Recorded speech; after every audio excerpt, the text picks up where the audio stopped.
My fellow Americans, today I'd like to talk to you about a subject that touches on all of us one way or another.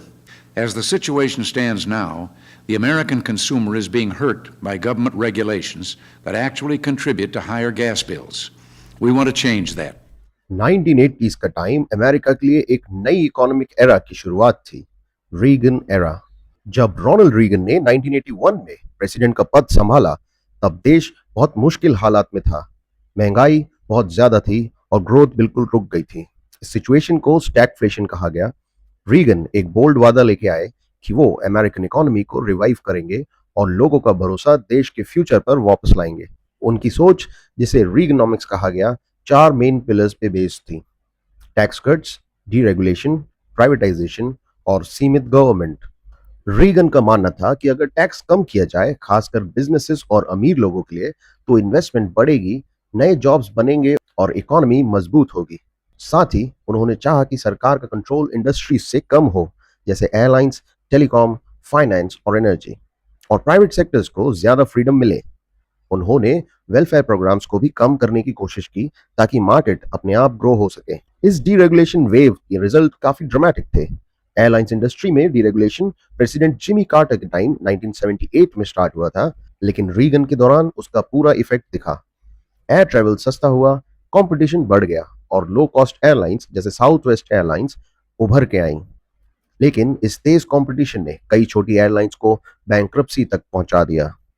Financial sector में भी banks और savings institution पर लगाए restriction को हटा दिया गया। शुरुआत में क्रेडिट मिलना आसान हुआ और लेंडिंग बढ़ी, लेकिन धीरे धीरे रिस्की इन्वेस्टमेंट्स बढ़ने लगे। 1980s के अंत तक सेविंग्स और लोन क्राइसिस आई, जिसमें कई बैंक कोलैप्स हो गए और अमेरिकन टैक्स पेयर्स को बिलियंस ऑफ डॉलर्स का नुकसान हुआ। टेलीकम्युनिकेशन सेक्टर में 1984 में AT&T का ब्रेकअप हुआ, जिससे उसकी मोनोपोली खत्म हो गई।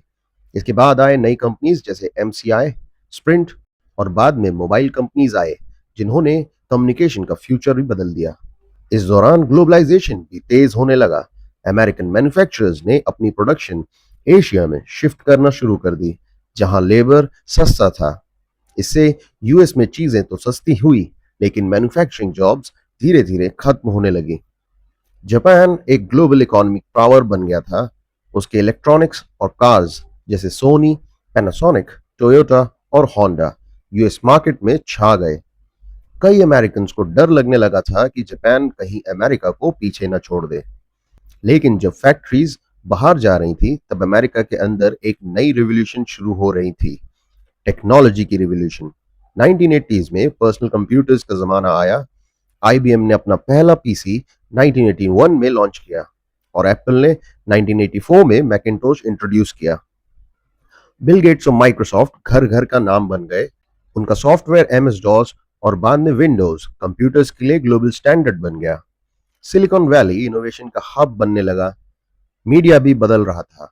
CNN ने 1980s में 24 आवर्स न्यूज स्टार्ट की और MTV ने 1981 में एंटरटेनमेंट और यूथ कल्चर को बिल्कुल बदल दिया। इकोनॉमिकली अर्ली 1980s टफ था। यूएस ने 1981-82 में एक डीप रिसेशन फेस किया, लेकिन रिकवरी जल्दी शुरू हो गई। 1980s के मिडिल तक वॉल स्ट्रीट बूम कर रहा था और कंज्यूमर कॉन्फिडेंस वापस आ गया। लेकिन ये ग्रोथ सबको इक्वली बेनिफिट नहीं कर रही थी। अमीर और अमीर हो गए, लेकिन मिडिल क्लास की वेजेस रुक गई। फिर आया अक्टूबर 1987, जिसे आज भी ब्लैक मंडे के नाम से याद किया जाता है। डो जोन्स इंडस्ट्रियल एवरेज एक दिन में 22.6% गिर गया, अमेरिकन हिस्ट्री का सबसे बड़ा वन डे क्रैश। इस क्रैश के पीछे ऑटोमेटेड प्रोग्राम ट्रेडिंग और इन्वेस्टर पैनिक था। फेडरल रिजर्व ने लिक्विडिटी प्रोवाइड करके मार्केट को काम किया। एक साल के अंदर मार्केट रिकवर भी हो गया। लेकिन ये इंसिडेंट एक वेकअप कॉल था, जिसके बाद ट्रेडिंग सिस्टम में रिफॉर्म्स लाए गए। 1980s के अंत तक 1990s के शुरुआत में एक नया वर्ल्ड ऑर्डर बन रहा था। George H.W. बुश 1989 में प्रेसिडेंट बने और उनके दौरान दुनिया के सबसे बड़े जियोपॉलिटिकल चेंजेस हुए। कोल्ड वॉर खत्म हुआ क्योंकि 1991 में सोवियत यूनियन कोलैप्स हो गया और वॉरशॉ पैक्ट डिसॉल्व। अब अमेरिका दुनिया का एक लौता सुपर पावर नेशन रह गया।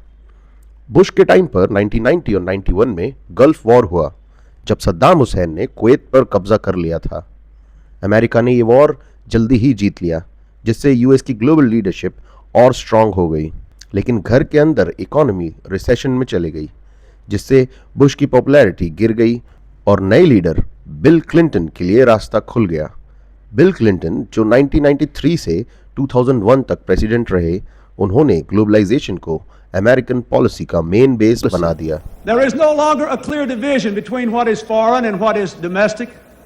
The world economy, the world environment. Today, as an old order passes, the new world is more free but less stable.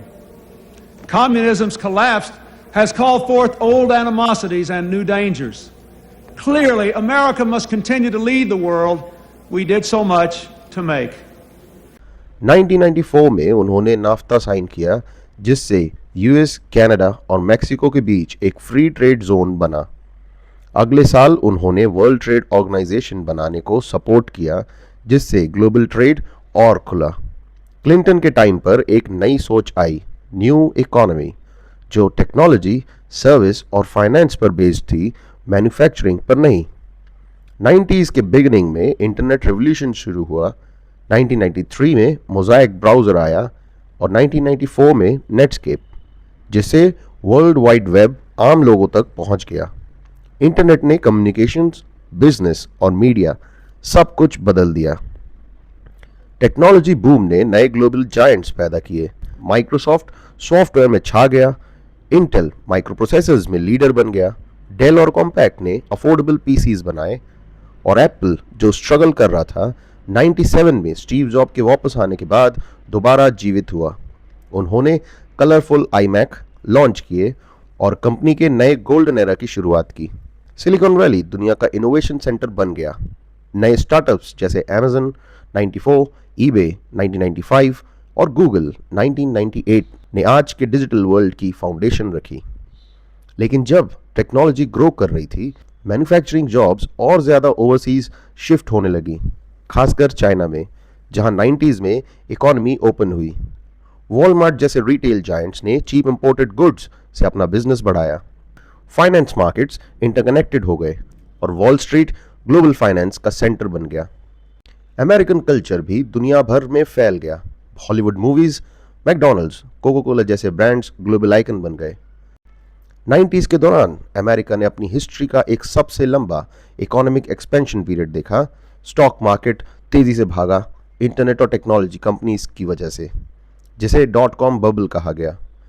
Decade के अंत तक अमेरिका सालों बाद बजट सरप्लस में था। बिल गेट्स दुनिया के सबसे अमीर इंसान बन गए और स्टीव जॉब्स के वापस आने से डिज़ाइन और टेक्नोलॉजी का नया दौर शुरू हुआ। 90s के अंत तक अमेरिका बिल्कुल बदल चुका था। एक मैन्युफैक्चरिंग बेस्ड देश से एक डिजिटल और सर्विस ड्रिवन सुपर पावर बन गया। रीगन के डीरेगुलेशन और रिफॉर्म्स से लेकर क्लिंटन के ग्लोबलाइजेशन और इंटरनेट बूम तक अमेरिका ने प्रोग्रेस और पावर का मतलब ही बदल दिया। और जब नया साल 2000 आया, दुनिया एक नए मिलेनियम के दहलीज पर थी। 21वीं सदी की शुरुआत, जहां टेक्नोलॉजी, ट्रेड और इनोवेशन अमेरिकन हिस्ट्री के अगले चैप्टर को बखूबी लिखने वाले थे।